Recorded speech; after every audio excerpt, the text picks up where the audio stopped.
Hi guys, আমি এখনো Chrome ব্রাউজারে আছি। ক্রোম ব্রাউজার থেকে এখন আমরা এসএসসি রেজাল্ট দেখব। এখন আমি এটা লিখে সার্চ দিব, এডুকেশন গোভ রেজাল্ট। এটা দেখার পরে যদি দেখেন সরকারি ওয়েবসাইটটা আসছে, এখানে এখানে জাস্ট ক্লিক করব। ক্লিক করার পর এটা আসবে। এটা আসার পর আমি এসএসসি রেজাল্ট দেখব। এসএসসি রেজাল্ট দেখার জন্য আমাকে জাস্ট এসএসসি দাখিল এটা জাস্ট ক্লিক করব।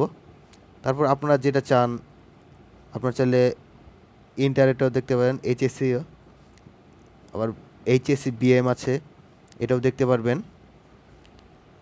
আমি জাস্ট এসএসসি দেখব, যা এর জন্য এসএসসি দাখিল সিলেক্ট করে দিয়েছি। আর সালটা সিলেকশন করে দিব, আমি কত সালে পাস করেছি। আর হচ্ছে আমি বোর্ড সিলেকশন করে দিব, আমি যেহেতু ঢাকা বোর্ডের। তারপর আমার রোলটা বসিয়ে দেব। রোলটা প্রাইভেসি সিকিউরিটির জন্য আমি ব্লার রেখেছি। তারপর আমি রেজিস্ট্রেশন নাম্বার বসিয়ে দিয়েছি। তারপর এখানে যোগ করতে বলেছে, যোগ হচ্ছে 13, আমি 13 বসিয়ে দিলাম। তারপর সাবমিট বাটন ক্লিক করব।